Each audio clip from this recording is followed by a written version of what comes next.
Welcome to Speaking of Athletes. I'm Maddie Salamone. I'm a lawyer and athlete advocate. I was also a collegiate lacrosse player and chaired the Division I Student Athlete Advisory Committee to the NCAA, or National SAC, while I was in school. In this episode, I'm going to give a quick recap on the Senate Commerce Committee hearing that just took place on June 17th, 2021, for those listening later. And it's only 13 days away from NIL legislation going into effect in 6 states at this point. And this one was titled NCAA Student Athletes and NIL Rights, and it featured athletes who were notably absent from the previous hearing, which was criticized by many, myself included, and I covered that hearing in another episode. This one focused mostly on the athlete experience rather than NIL. The focus is significant, not because other issues in college sports like health and safety and equity issues aren't important. They absolutely are. And I have repeatedly expressed that those are the most important issues that need to be addressed in college sports. That said, they are also far more extensive and will require a lot more effort to come to a consensus about the appropriate solutions than will getting bipartisan support for an NIL bill. And that's because NIL simply isn't that complicated. I know that it's kind of put forward that way, and the way that NIL is rolled out and the way that states have sort of jumped in, it seemed that way, but actually coming up with a solution that would work isn't that hard. There just has to be agreement. So all of that said, that is why, given where we are currently, due to the lack of leadership on the part of the NCAA, I think that the best approach for Congress to take is to agree on an initial federal bill that can be amended as necessary over the next few years. Because it's going to take a few years for this to get really ironed out and for us to sort of have a clear picture of what works and what doesn't and what needs to be fixed. Then, after that initial bill is passed, then Congress can turn the focus to the major issues within college sports. But there's just no way that Congress will swiftly pass a bill that goes way beyond NIL. And seemingly, it doesn't seem like there's much, incentive on the part of some of the senators to really do so. I mean, they're kind of expressing that they really want to hammer out all these issues. And now it's looking like there won't even be a federal bill by the end of the year, perhaps. The issue of whether the bill should focus on the narrow issue of NIL is also creating a larger bipartisan divide. It was one reason cited by Republicans who were not in attendance at this hearing. Some Democrats have also indicated that they will quash any bill that doesn't address the larger issues. Republican Senator Marsha Blackburn stated that student athletes should have been at the table from the beginning, and that this makeup hearing will not move the ball forward on NIL legislation. And that's very true. I mean, athletes appeared to be a complete afterthought in all of this. And based on the reactions of some of the senators to what they heard during today's hearing, it doesn't really appear that many have been paying attention to the athlete experience and perspective at all. So let's get into it. The witnesses who testified were Martin McNair, who is the father of Jordan Mcnair and founder of the Jordan Mcnair Foundation. And for a little background, Jordan Mcnair was the Maryland football player who tragically passed away as a result of heat stroke that he endured at practice in 2018. And the coaching staff at Maryland was fired as a result of their gross mishandling of that. The other witnesses were Christina Chenault, former Division I athlete at UCLA in track and field, Kyra Brown, current athlete at Vanderbilt, and Sari Cureton, former athlete at Georgetown University, and she was a women's basketball player there. I would be remiss if I didn't point out the composition of the panel, because of the seeming lack of effort to get a wide range of athletes when you consider that there were 6 people present last hearing and only 4 at this one, of which only 3 were athletes, 2 former, 1 current, all women. 2 of 3 were track and field athletes. There were 0 international athletes and 1 parent. That said, these athletes did a tremendous job. And my critique is about the failure by the committee to include more athletes. And that's because athletes know what's going on, and their insights are far more valuable than listening to any more NCAA excuses. And they will give you a much better picture than anyone else can provide of what really goes on within college athletics. And if it wasn't apparent before today, athletes are tired of seeing bad things happen to other athletes while the leadership shirks responsibility. And it was clear that what really matters to athletes is not about the money. It's about how they're treated. And I think many athletes understand that, but I don't think that the broader public always sort of grasps that idea because of the messages that go back and forth in the media.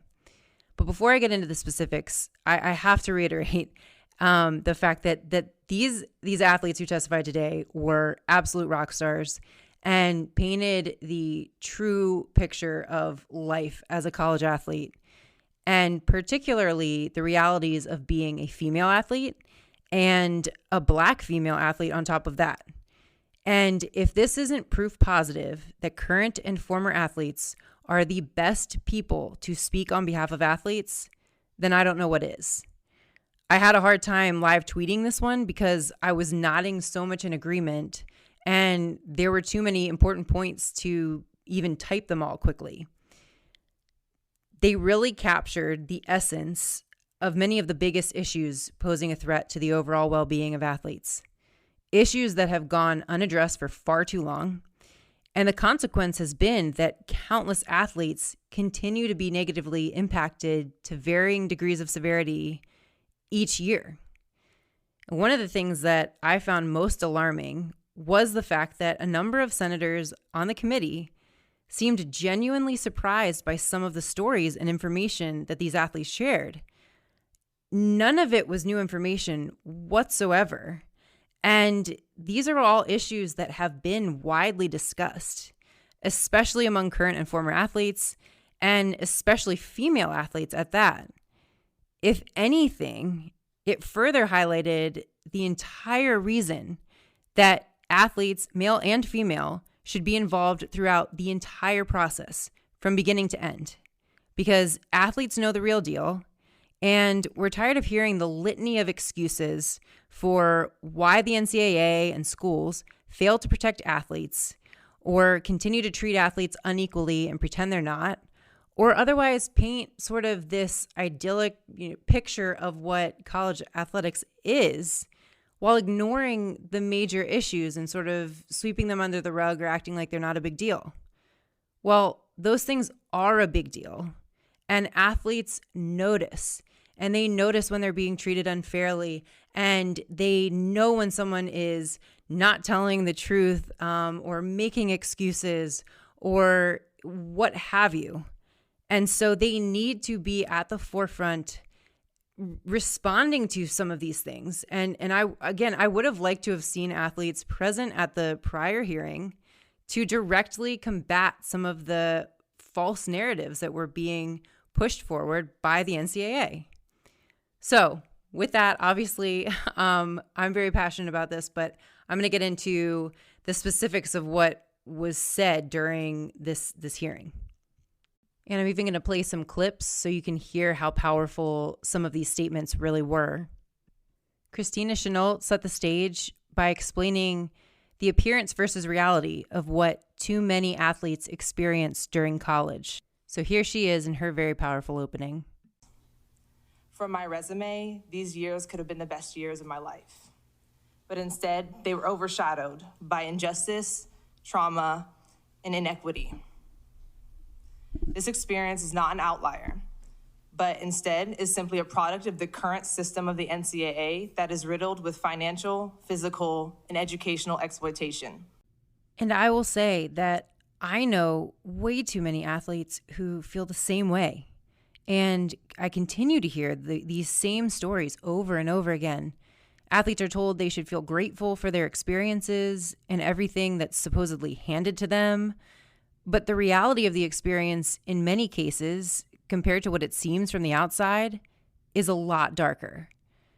And Chenault goes on to talk about some of those darker sides, including career-ending injuries and the suicide of a friend and fellow athlete. Health and safety in college sports is a matter of life and death.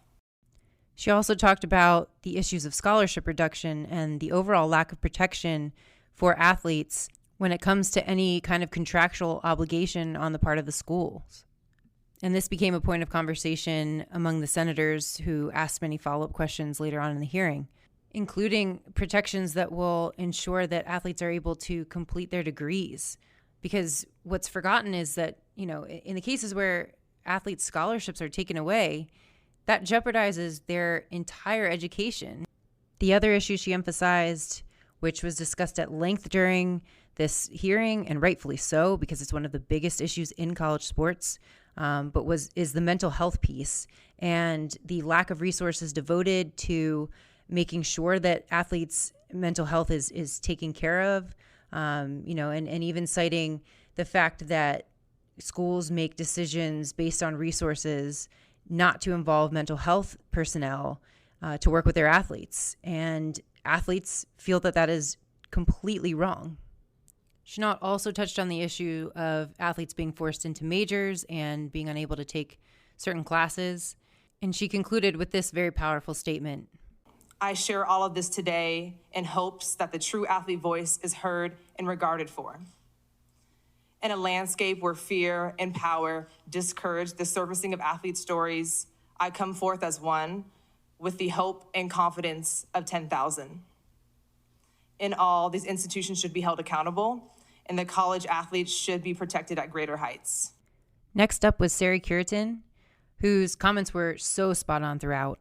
And I'll mention that each athlete talked about how important it is to allow female athletes whose careers usually end after their 4 years of eligibility to take advantage of that time, to make the most of their NIL opportunities.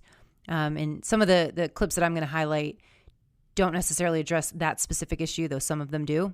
But here are some of the highlights of Cureton's testimony. Throughout my written testimony, I highlighted some key examples of what is wrong with the current collegiate model. When discussing name, image, and likeness, I mentioned how my teammate was unable to use her identity as a student athlete in affiliation with Georgetown to promote and fundraise for her nonprofit. When talking about health and safety, I discussed problems with misdiagnosis, coaches failing to take action in cases of sexual assault, the need for NCAA assistance for schools that are unable to afford mental health professionals, verbal mistreatment of athletes by coaches, and the dangerous culture of athletics. I also discussed how athlete complaints regarding illnesses and injuries often go ignored. Finally, I discussed problems with inequality with men's and women's sports. But today I would like to revisit these topics and add some additional context to my written statement in the hopes that it will further illuminate the committee's understanding of the student-athlete experience. She goes on to say, within this, I think it's also important to discuss the racial component, and that needs to be emphasized. In D1 sports, football and men's basketball are the highest revenue-generating sports. A majority of these athletes are Black. However, a majority of the individuals that are making money off of this industry that are created off the backs of these athletes are white. These athletes have limited resources in their ability to advocate for themselves. Therefore, I would encourage the committee to once more look at this issue as a civil rights matter. Although name, image, and likeness is a pressing matter, the issues relating to health and safety still deserve ample attention, because if not for the physical sacrifices of student athletes, this industry would not exist. Beyond the factors previously discussed in my written testimony, the issue of financial responsibility is another one that needs to be examined. The NCAA currently does not require its member schools to offer insurance. Most do offer some sort of support, but most is not all. The level of assistance can vary from school to school due to a lack of uniform regulation. In my personal experience, the university helped with my hip surgery, but when it came to prescriptions, I had to provide for the copay. At other universities, student athletes have to pay for a second opinion, When you first read that may not sound like a big deal, but when you can't trust the opinions of the medical advisors at your university, having to seek out additional medical advice and pay for it becomes a huge matter. She then went on to discuss the toll that college athletics takes on the body of an athlete, and that really should be emphasized. Athletes put their bodies through a lot during their time in college, and it's a tremendous risk, especially for athletes who are considering going professional, because there's a real possibility that you can get injured so badly that you'll never play again. A lot of times your injuries outlast your 4 years of eligibility. I personally am still dealing with my injury, and I've heard stories of athletes who know for certain that once they graduate, they will need surgery in order to continue on living a fulfilling life. And I'll add myself to that list. I had 3 knee surgeries during my time in college, shin splints, stress fractures, the works, and a lot of those things still plague me. And that's the case for a lot of athletes. You have a lot of people dealing with shoulder, back, knee problems that directly relate to how much they put their bodies through in college. Cureton also had some very powerful words when it came to the inequalities between men's and women's sports and how these issues extend far beyond just the added benefits or the things that we saw at the men's and women's basketball tournaments, but that they extend into things that are actually far more important to athletes' well-being. It was illustrated that these inequalities also impact matters of health and safety with the differences in testing, PCR versus antigen testing at the women's basketball tournament, as well as the scheduling of doubleheaders in the Women's College World Series.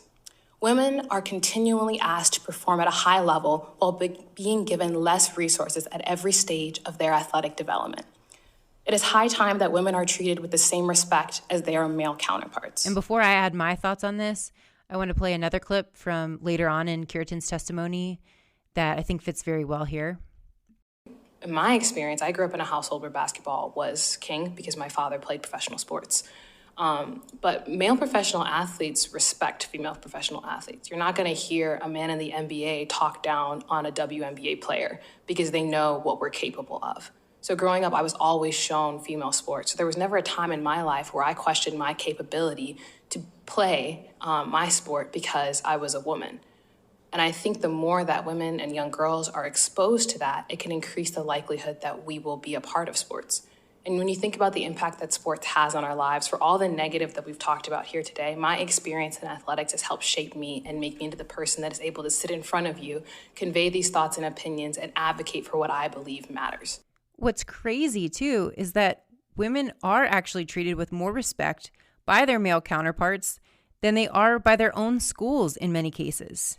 And it's in big and small ways that women absolutely notice, and in non-revenue sports notice as well. And I'll tell you, from my time in college, we kind of had none of the fanfare and marketing efforts put into our games as the men did. They would come out and they'd have a blow-up tunnel that they ran out of with smoke and music and all the fanfare. We had none of that. And it didn't go unnoticed. It was, it kind of felt like a little bit of a slap in the face. And that happens across the board. You see it with the meals that certain teams receive. You see it in the facilities. And, the joke of it all, too, we talk so much about the extravagance that's put into facilities at certain universities. Well, the extravagance is for one team in many cases. Meanwhile, at the same school, you can have 2 teams sharing one locker room in a basement that's, has leaky pipes. And that's the reality of what goes on in college sports. These resources are not devoted equally at all, and they've never been.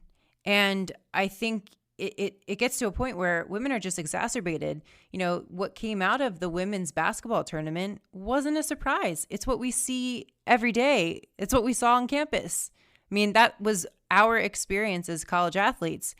So while we are grateful for the opportunities that sports gave us and the incredible impact that sports has in each of our lives and in shaping us as people, it doesn't mean that the inequities and the mistreatment aren't things that we are bothered by and that we want to change.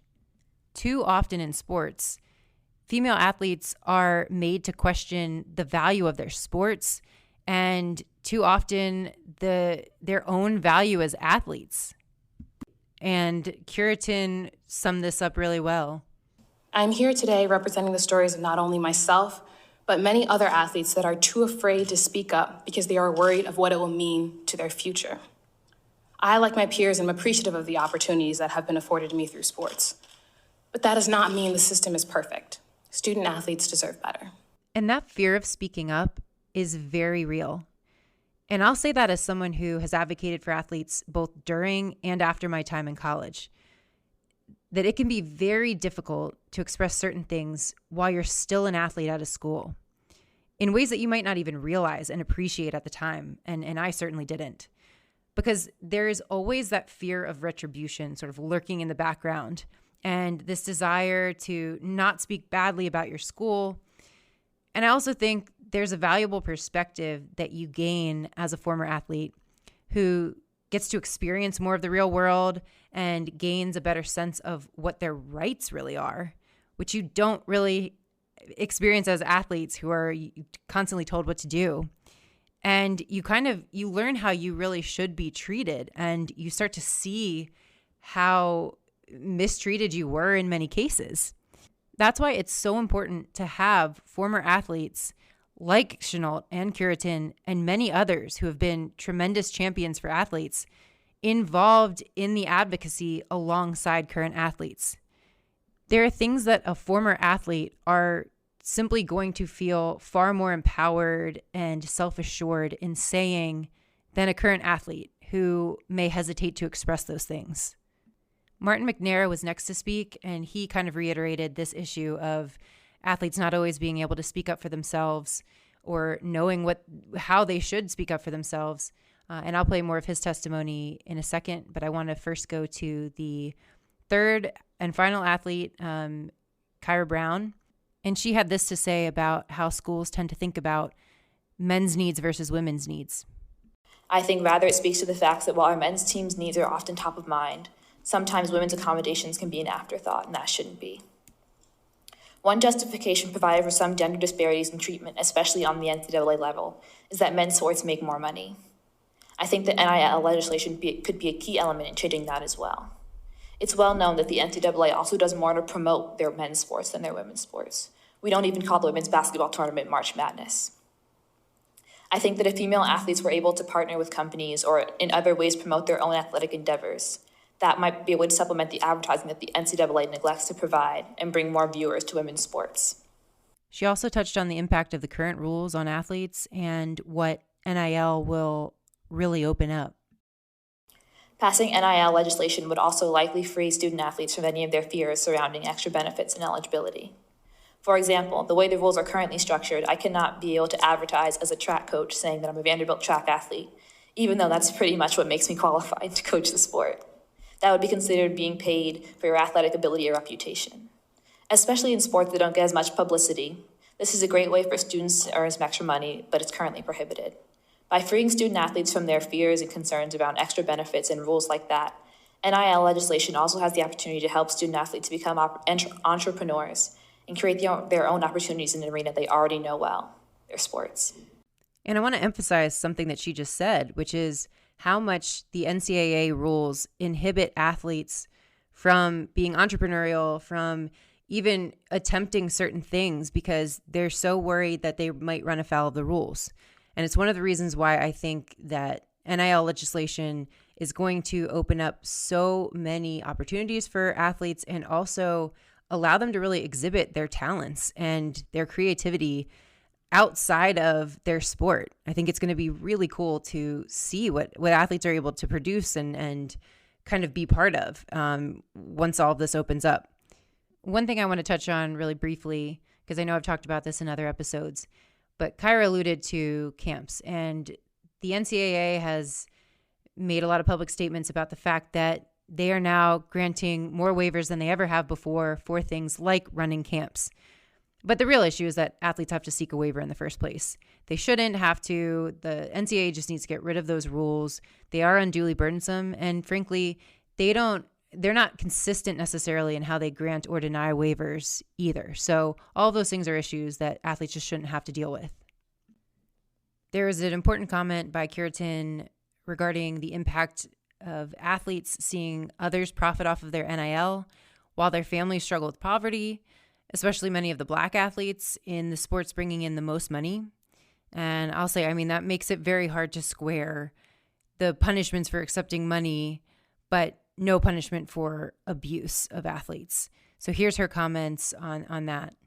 I think the biggest way is the restrictions that they've placed on them. I think Ms. Chenault also mentioned in her testimony how it disproportionately affects low income and athletes of color and female athletes, these restrictions that are placed on them.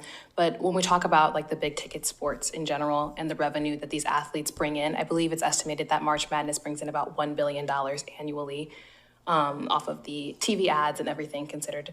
And everyone around those student athletes are normally white. I believe 71% of head coaches in men's basketball in the NCAA at the Division I level are white, while 58% of the athletes are Black. So when you're generating that much money and you're not even seeing anything from it as far as the use of your name, image, and likeness is concerned, I believe that negatively impacts you. As you mentioned just previously, there are athletes who have their own struggles as far as income is concerned. Oftentimes, they're at school trying to get this scholarship in the hopes that they'll be able to give back to their families and support their families. So when it is an inability to provide themselves with another income, you're putting them at a disadvantage. Again, this also emphasizes the financial needs that athletes have over and above the cost of attendance if their scholarship even covers that full amount. And I want to emphasize something about Pell Grants because they're sometimes brought up to demonstrate that athletes get additional money.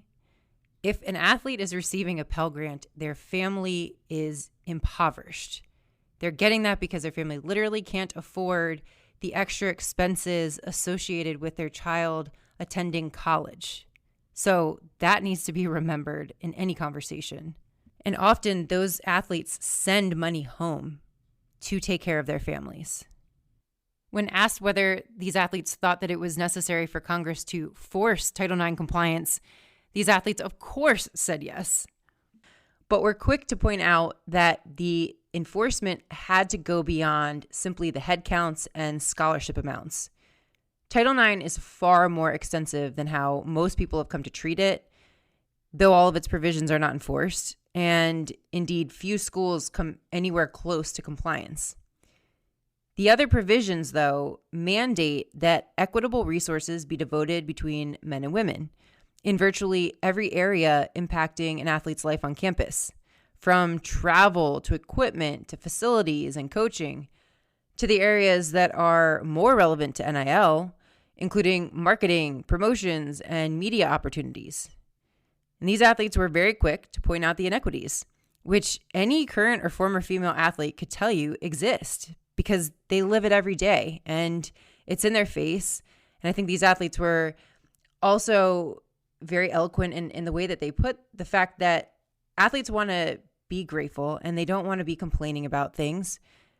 But it's sometimes it's hard to sit with the fact that you know that you're being treated differently and you don't even expect to be treated equally. I think one point of consideration that is often overlooked is within Title IX, it accounts for football just as a body count, as a head count, to equate equal amount of representation for female sports, but that doesn't equate for like facilities and treatment. So within my experience personally, I know we have our own football facility and then we have our own basketball facility, which because of Title IX, the women's basketball team is able to use that basketball facility. But the entire football facility, which is probably maybe 2-3 times the size as the other facility that the rest of the remainder of all the other sports combined use, is totally different in regards to our training and our treatment. All of our training room for all the other sports outside of football and basketball have to use that amount of limited resources, training, whether that's snacks. We don't have access to meals like the football team does. So there is a little bit of inequity, even though Title IX emphasizes the importance of equity within head count and body count for male and female sports. It doesn't necessarily ensure that the resources and the facilities that we're able to use match or equate to that level of equity. And I think the following clip from Sari Cureton is completely on point as far as the female athlete mindset. I think Ms. Prince's Testimony, as well as the evidence she submitted during the tournament, is evidence of that, of women being continually treated as an afterthought. But I can say as a female athlete, that wasn't surprising to me. I didn't expect the women's tournament to have the same level of facilities as the men's tournament. And that's sad to say, but we're just aware of that's how we're treated, and that's how the system usually works. So I'm glad that we're able to speak out. In my own personal experience, as far as athletics at Georgetown is concerned, like Ms. Chenault already mentioned, I'm a women's basketball player. So when they redid our facility, they had to give us the same court and locker room as the men's team. When it comes to our living situation, initially, until the men moved out of their renovated apartments, we stayed in regular housing like most students do. So a lot of times we get the hand-me-downs from the men's team, and that ends up equating to, oh, well, it's equal. But there's a feeling of that, as appreciative as we are for the resources we had. When you feel like you're an afterthought, it affects you. So let me just emphasize that point. Women don't even expect to be treated equally within college sports. That is how pervasive this has been, which should tell you something about Title IX, which is that it may have had the impact of getting a lot more women involved with sports, and that's a great thing. But it never created much equality between male and female athletes. And that is just no longer acceptable. And I think that women have gotten to a point where we're not just going to sit back anymore and not comment on it. We want to see that change. I think women have unfortunately felt like they needed to almost apologize for their existence sometimes. And that's very much how it felt at times, like we were somehow a burden to universities. And that's just simply not true. There's a tremendous demand for women's sports because there are young women who want to watch, young girls. And I think it's so cool to see how engaged some of these young athletes are with the female athletes. And I'll say, I wish that there had been more female athletes that I could have seen play on TV when I was growing up. It was very limited. I mean, Mia Hamm was an idol of mine because she was one of the only female athletes I could see on TV. Because short of the Olympics and the World Cup, there were really very few opportunities to actually see college players and professional female athletes. So there is a demand there. There are plenty of young girls who want to go to the games and watch their heroes play. And they just need to be able to have access to those players. And you'll start to see fan bases grow, and you'll start to realize the earning potential of some of the women's sports. Of course, the NCAA and schools, like in many other areas, have not devoted enough resources or put in enough effort towards actually promoting women's sports. And it's part of the reason why there needs to be some extra accountability for schools. And that leads to the next topic, which is the way that certain things are enforced and the need for some additional pressure put on the NCAA and schools to hold them accountable, to make the changes necessary, and to protect player safety.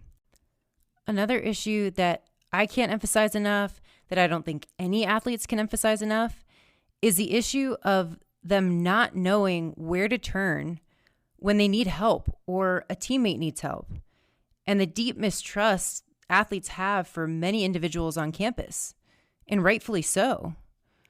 In many cases, because of how things are handled when they are reported. So I'll start with a clip from Christina Chenault on this issue in response to this question from Senator Cantwell. Do you think that people knew who to go to talk to at the university besides the coaching team? Did you think of anybody that you could go to and approach at the university? I don't think athletes really trust that many professionals at the institution. I think there's a big fear from athletes that it will all come back to their coaches or in some way have a financial implication on their end regarding their scholarship or playing time or whatever the case may be that will limit their ability to play or do what they love to do. So I think athletes don't know who else to go to. They aren't referenced anybody else outside or externally that they can go to as well for medical help and assistance. So I think that aspect is really limiting. And I think there should be availability for like a third party or a second opinion that isn't currently there. After her testimony, Senator Moran expressed confusion over how identical the testimony of these athletes was to that of Olympic athletes, and how the same wrongs could happen over and over again. And Sari Cureton, who, like other athletes, doesn't find this concept confusing at all, perfectly focused his attention on the incentives for schools and administrators to cover up these issues. So here's that clip. It's terrible to have one victim. What I could never understand was why there was more than one. Where are the adults, if that's the right word, who respond to this circumstance? And if that's something that we ought to know about, I'd like to know about it. Yeah, thank you. I think that a bigger part of the problem is that we're underestimating the interests of these coaches in winning games, and we're underestimating the interests of the athletic department in protecting their image publicly. Athletes are told to report things, like she already mentioned, in-house. But when it comes down to that, there's still the interest that wins out of winning games, keeping your job, maintaining the image of the organization that is put over the interest of student-athlete health and well-being.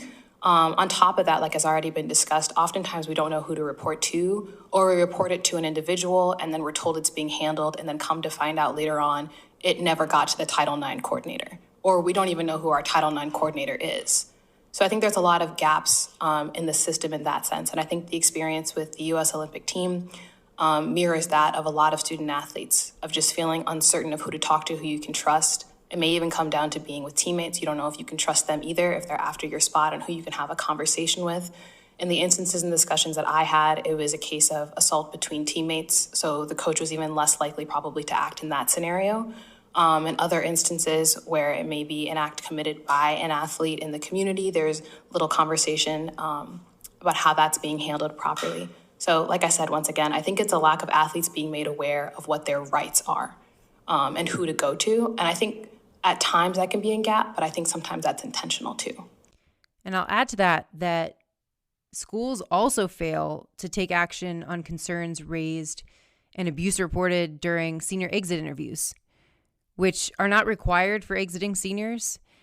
And most athletes are so aware of this that many don't even bother to participate in the exit interview.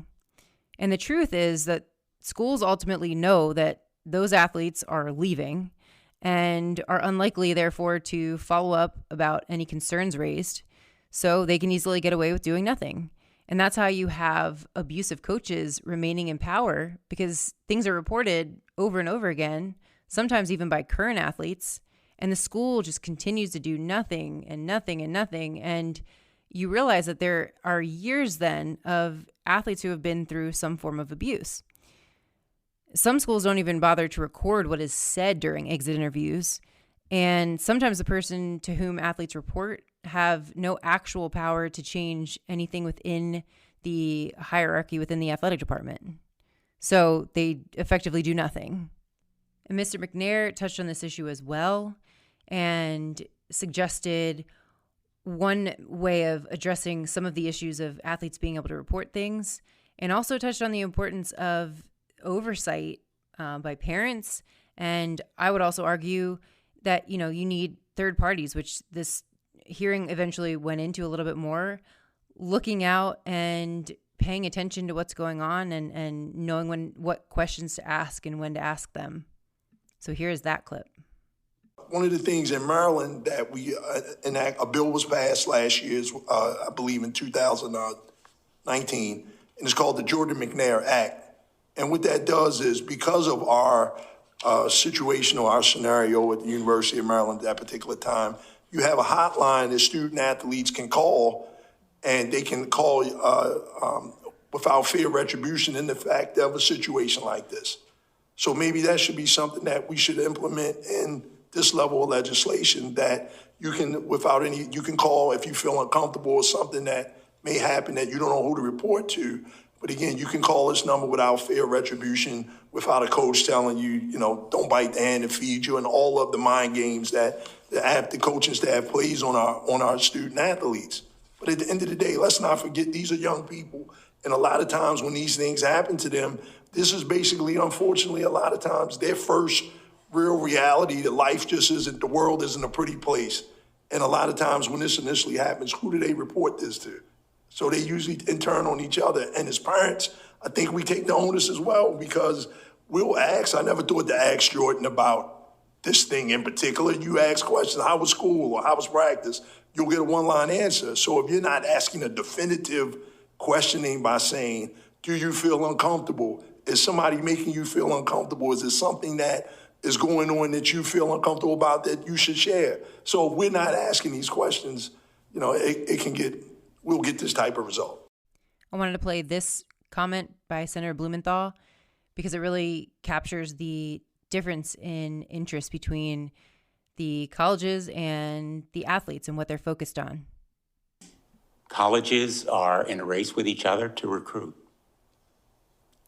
And they're now coming to the table because they face a patchwork of state laws that is desperately inconvenient for them in a monetary sense. But your testimony shows that athletes want more than just to be shown the money. It's about futures and careers and basic health and safety standards. The panel was then asked about whether they support accountability for schools and enforcement of health and safety standards, because it's important to note that there is no current enforcement of any health and safety standards. They're only protocols, and they're suggestions. So a school doesn't get punished if they're in violation of one of the safety standards suggested by the NCAA, and that's part of the whole problem. So everyone was obviously in agreement. I'm going to play this clip from Sari Cureton because I think it really captured this issue that I've definitely mentioned multiple times, and it's the crux of the problem within college sports. So here it is. I completely agree. I think that the system, it's intentional that a lot of the decisions are being left to institutions because it takes the responsibility off of the NCAA. And it makes it more difficult for enforcement measures. I think it's obvious that the NCAA is more concerned with enforcing matters of athletes monetizing their NIL as opposed to these issues that we're discussing of healthcare and health and safety. So yes, I would 100% support the student-athlete Bill of Rights. This was also a very sobering comment made by Mr. McNair regarding the monetary value placed on an athlete's life. When Jordan passed, the NCAA insurance policy for all the student athletes is $10,000. The life of a student athlete of an organization that makes hundreds of billion or industry is only worth $10,000. And this is an alarming statistic comparing the deaths in college football to those in the NFL. Mr. Gilmore, when he was here, mentioned, that the fact that the statistics showed that there were 30 deaths, I think, over the last decade plus in this area in NCAA, while there was only one death at the NFL level. In his response, Mr. McNair touched on something that I think places the onus that much more on the NCAA and schools to be proactive in addressing things. And that is ultimately the inevitability that things like injuries and other issues that need to be addressed occur in sports. And I'll add to that they have been on notice about things like concussions for years. The NCAA was literally created to protect player health and safety. It was created because football players were literally dying on the field. And somehow, in the entire existence of the NCAA, they've never actually addressed that. And you have an average of 2 players dying every season. That's unacceptable. So here is Mr. McNair's comment about that. Whenever you have any type of college sports or sports overall, it's not an issue of what's going to happen. It's a matter of when it's going to happen. And something is always going to happen, and we have to put the right systems in place that we're always prepared. And he added this very important comment, too. And the first thing that I asked him to do, I said, Coach, you got to get a team doctor just for the team. And secondly, you have to get a mental health professional just for the team. And those are things that you cannot take lightly, and those are things that are paramount, because young people, at the end of the day, I'm speaking as a parent right now, young people are young people regardless of their size and their athletic ability. These are young people, and they're just probably at the second leg or the second journey of their life where they still need parental supervision or parental guidance or the guidance of people that have their best interests at heart. So those are the things that should be added and not be taken lightly. I'm going to emphasize there people who have their best interests at heart. And I think if we've gleaned anything from this testimony and commentary from athletes for years, it's that the NCAA and schools are not ultimately the ones that have the best interests of athletes at heart. So if we are to implement safety standards and protections for athletes, they need to be safeguarded and enforced by an independent third party or the athlete's parents. And those are really the only two parties that are qualified at this point. The NCAA has proven over and over again that it does not make decisions in the best interest of athletes, and schools have done the same thing. Even where there are good actors involved in the lives of athletes, they still have too many incentives not to do what is ultimately in the best interest of athletes. And this is extremely, extremely important and going to be a key component of, I think, any bill that is related to player health and safety moving forward. Now, this testimony by Sari Cureton also touches on some incredibly important issues and related to mental health.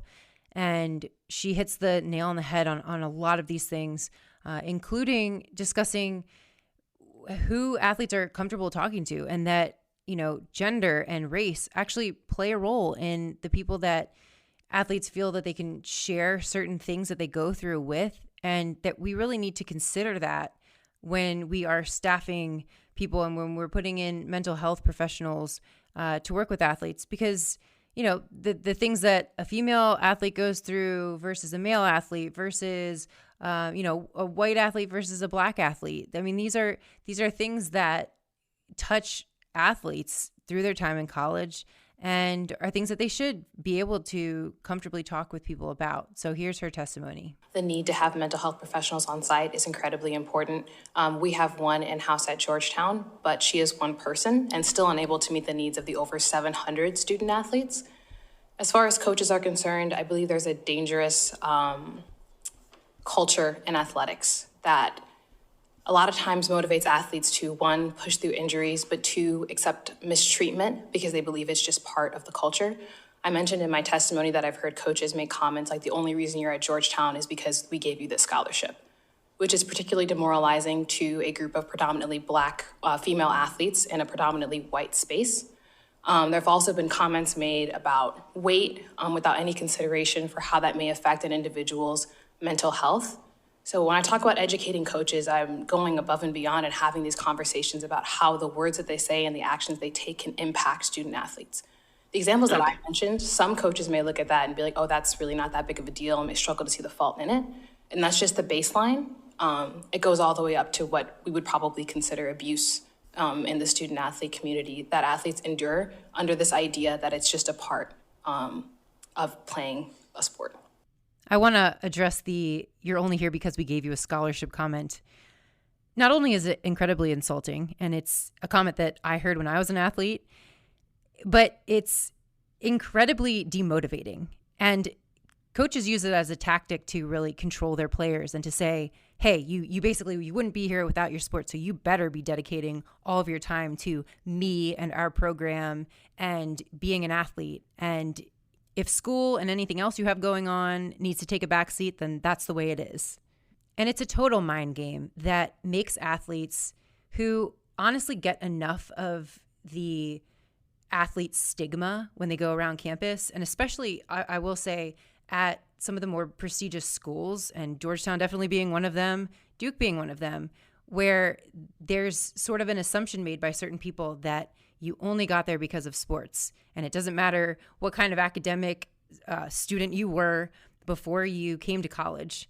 So I think athletes are always competing against this negative stereotype that they want to be taken seriously as students first also, and that they have every right to be there and that they worked hard in the classroom as well and that they're not just dumb jocks. And that comment gets to the heart of that issue. And so it's another example of mind games coaches play that poke at sort of many of the biggest insecurities that athletes have. And not to mention the fact that they already face enough ire from certain professors out of school. Because while there are some very athlete-friendly professors, there are also some very athlete-antagonistic professors. And there are people I used to hate at the beginning of a semester, having to go up to my professor and tell them the number of classes that I was going to miss because I was an athlete. Because it immediately puts you in this bad position where you're putting their class second. And you know, I cared about my classes and I wanted to have a good relationship with my professors. And that always created this sort of strange dynamic. And I'll give you another story that relates in terms of the relationship that athletes oftentimes have with their professors and some of the challenges that they deal with. So my sophomore year, I ended up tearing my ACL at the end of the season, right before finals. And I had a paper due at midnight that night that I had woken up at the crack of dawn to work on before I had to be at, our pregame meal and all of our team obligations that day because we were also on the road. And so I tear my ACL, and I mean, as you can imagine, when you do something like that, all of your motivation goes out the window. So I had left basically the citations that I needed to look over and some last minute edits to do that I knew that I could do on the way back and easily have this paper submitted for what happened to be one of my favorite classes that semester. So I tear my ACL, and I realized very quickly, I actually tried to work on this paper that night. And I realized there was no point. I was demoralized. I mean, I was virtually despondent at a certain point. Because as you can imagine, it's extremely upsetting to do something like that, especially the second time, because every time you get an injury, you don't know that you're going to come back the same. So anyway, I send an email to my professor that night explaining the situation, saying, I'm so sorry. I hate to do this, but I just tore my ACL. Is there any way you can give me an extension of 12 hours? I wasn't even asking for a big extension. I was basically asking, can I submit this at noon tomorrow instead of midnight tonight? And the response that I got was a resounding no. I'm sorry, I can't have one standard for you and one for everybody else. If you turn it in late, your grade will be docked according to basically the rubric of the paper for however late it is. And I just have to say to all professors out there, if you think that is being reasonable, you are sadly mistaken. And I hope that if this were any other student as well, you would put some perspective. If someone is going through a true emergency, and this is obviously not something that I'm making up, and you can verify it, and if I'm lying, then punish me, or also shame on me. But I would hope that you'd be reasonable and understanding if a student is truly going through an emergency situation, and just giving them, showing a little bit of care and a little bit of humanity and granting a little bit of an extension, not unreasonable, not unfair, and not showing favoritism. So that's just food for thought. But again, I think that it's important to emphasize the dynamics that go on at a university, and the fact that when you have your coach on top of everyone else being a naysayer and basically saying you don't belong here and you owe me everything that you have, that's just incredibly manipulative and unfair and unmotivating and not something you should say. I also think this story segues perfectly into the next clip because it relates to the lack of emphasis that athletes place on their own self-care, which leads them to making choices to sacrifice sleep and mental health. And I believe that my choice to sacrifice my sleep that night before a game played a role in my injury because I was a little more tired, and I remember feeling a little bit off even during our shoot around that day, which I just shook off. And athletes often also make bad decisions when it comes to playing through an injury. And for example, I played almost an entire game in high school on a torn ACL and meniscus, which, though I didn't realize was torn, hurt badly enough that I knew I shouldn't be playing on it. And that's where my coach had to finally step in, actually, when I collapsed into a teammate's arms after scoring a goal. And it still actually bothers me that we lost that game on senior night. And I think that mindset is very indicative of the way that athletes think. But here's Siri Cureton on this issue as well. I think the athletic environment is not always conducive to a healthy mind, and that makes mental health awareness and understanding that even more important. And I think a lot of times athletes are encouraged to have the mindset to be strong and push through. I know when I first got my injury, I was hesitant to even tell my trainer because I was like, oh, I'm not really playing that much. It must not be that big of a deal. I pulled a muscle, and it turned out that my hip bone had died due to a lack of circulation. So that's the mindset that I'm approaching, my sport with. And imagine what that means for an athlete that's playing 40 minutes every single game and they feel like they're carrying the team on their back. They may not tell you about that injury because their mental mindset towards it. So it can lead to physical implications. But when we talk about things like anxiety, stress, and depression and all those types of things, the lifestyle that we lead as student athletes means that we put a lot of our identity into being a student, into being an athlete, and we don't take care of that middle portion of ourselves. We'll ignore taking care of ourselves if it means we have to study an extra hour, or if it means we're going to the gym to put up extra shots. So that's why mental health is especially important. And I think during COVID, it was really revealed to me through the experiences of my teammates of just how important that was. They were isolated in an effort to be able to continue their sport. And I think there was definitely a lack of support when it came to handling their mental health and even their physical health needs during that time. And she made another important point in this clip. I think in our experience, we have one woman on staff and she is a white woman. And in my experience, it was good to have someone there, but it would have been even better if we had a wide variety of options to someone that understands my unique experience as a Black woman and a female athlete. And I think there also needs to be better safeguards in place on educating staff and coaches about the mental health needs of the athletes that they're serving. So it needs to be proactive on every front. So just like you get an annual physical, you should have the opportunity to meet annually and check up with a sports psychologist. I think we're putting our mental health secondary as if it doesn't impact the way that we function in the same way that a sprained ankle would. So I think that needs to be a change and a shift in the perspective and how we look at mental health in athletics. Another issue that Mr. McNair sort of touched on is that schools and coaches especially really need to have some sort of baseline established for the athlete that they're bringing in. Because I think part of the problem with mental health is that, sometimes very serious issues are just straight up ignored, and it's clear to anybody that an athlete is struggling. At other times, you're dealing with athletes who, you don't know very well. So if you're dealing with a freshman on campus, that athlete doesn't necessarily know people on campus. They don't know the athlete. They don't have a good sense of what the warning signs are that athlete is struggling, that someone close to them might pick up on very quickly. And so there is sort of an onus that needs to be placed on coaches to develop that baseline, to understand the athlete. And in cases where they're not sure, that maybe they pick up the phone and call the parent. I don't think that happens enough. I think there's sometimes an adversarial relationship between a parent and a coach, but it needs to be one of teamwork where you're working together to do what's best for the athletes. And mental health is a huge piece of that. And I don't think that you get to the deeper issues without kind of teaming up and making sure that everybody is looking out for athletes as an entire person. And that does mean caring enough to look through the facade that many athletes will put up, not only to their coaches, but also to their parents in many cases. And that can also be a challenge for a parent deciding what to do, because most times athletes will beg their parents not to say anything to their coaches because they don't want to cause any problem that might impact their playing time or anything else or otherwise embarrass them. And so there is this unique challenge that we have to be aware of and figure out ways to address. And part of that is, again, acting like a team to take care of athletes. The other part of the mental health piece that also probably can't be emphasized enough is the lack of trust that actually exists. And it shouldn't. Communications between a sports psychologist or any kind of mental health professional and an athlete should absolutely be confidential.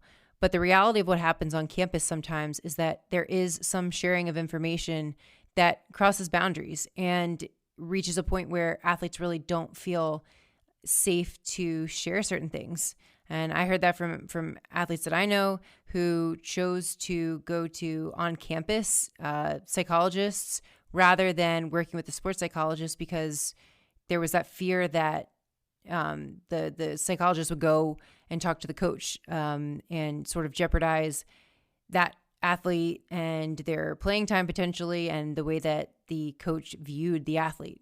Because as much as we talk about mental health, there continues to be a stigma and there continues to be this notion in the heads of athletes that they need to tough it out and they need to compartmentalize everything. And that message is reinforced constantly.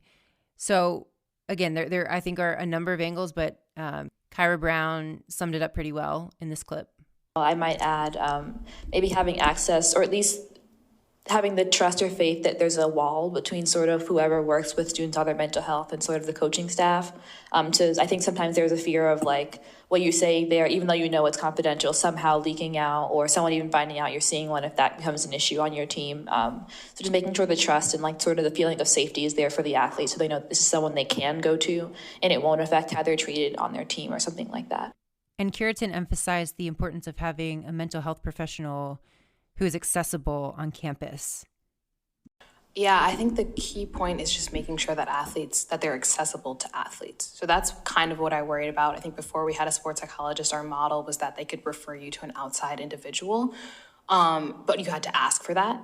So sometimes I think that having someone that's there and present within your community might be easier as far as accessibility is concerned, but maybe having them be accountable to someone else, like they're not accountable to your athletic director. When it comes to talking about different things might be the route to go. But I do agree that the power dynamics are something that are worth considering. But I think accessibility also needs to be prioritized. So clear independence. Yes. So an ombudsman of sort could work, or, someone at the institution who is seen to have that unique role not reporting into that system. Yes. Okay. Chenault also echoed these thoughts. And I think the biggest thing when it comes to mental health for athletes is allowing them to feel safe and allowing them to feel heard. And so whether that be just through the representation of gender and racial mental health professionals that they have access to, or whether that be from third-party mental health professionals that they can trust. So I think either of those implementations would definitely help mental health of athletes from a day-to-day standpoint. This next clip I'm going to play may be the most powerful of the entire hearing. Because there's probably no one on this earth who feels a deeper instinct to protect athletes than the parents of those athletes. I think parents often hurt more for their kids than their kid feels for him or herself. And I know that's true of my mom. I know that it hurt her more to see me in pain from injuries or mistreatment than it ever did me. And I think that's the case for most parents. And that's why the testimony from Martin McNair struck such a chord with me, because of the anger and guilt that I know parents feel, and rightfully so, after entrusting their precious child to someone who promises to take care of them and then breaks that promise, which happens all too often in college sports, sometimes with devastating effects. And I've not been able to listen to this testimony a single time without crying. So here's Mr. McNair. I can't get out of my mind the athletic trainer on the field that day yelling, if he can't walk, drag his ass across the field. As my son's core body temperature was above 104 degrees, he was in a full heat stroke. 1 hour and 46 minutes passed before my son finally made it to the hospital emergency room. That day, no parent in America sends their student athlete away to college for them to be abused mentally, physically, or in our case, worse. Especially when it's at the hands of the coaching staff we entrust our most precious gifts with. We don't, but it happens all too often in college sports. It needs to stop, and the systems need to be put in place at this level of legislation. The safety, protection, and wellness of all collegiate student athletes should be a paramount priority before we consider paying them for their name, image, and likeness. How can we support a student athlete getting paid when we can't keep them safe? Wow. I think that if coaches and administrators and those within the NCAA took time to stop and remember that they were entrusted with someone's most precious gift in this whole world, then it might result in different treatment of athletes and them being protected more and being treated more like human beings. I saved this clip for last because I don't know what could possibly come after that, to be honest. But I do know that after having heard this testimony today, Congress members no longer have any excuse to wait any longer to take action on the issues that have been negatively affecting player health and safety for decades. So I'm going to end this episode here. If you found this episode valuable, feel free to give this podcast 5 stars. And in the meantime, if you're interested in supporting the podcast, there's a link in the show notes, and I really appreciate it. Also, feel free to follow me on Twitter at MadSal15. And until next time.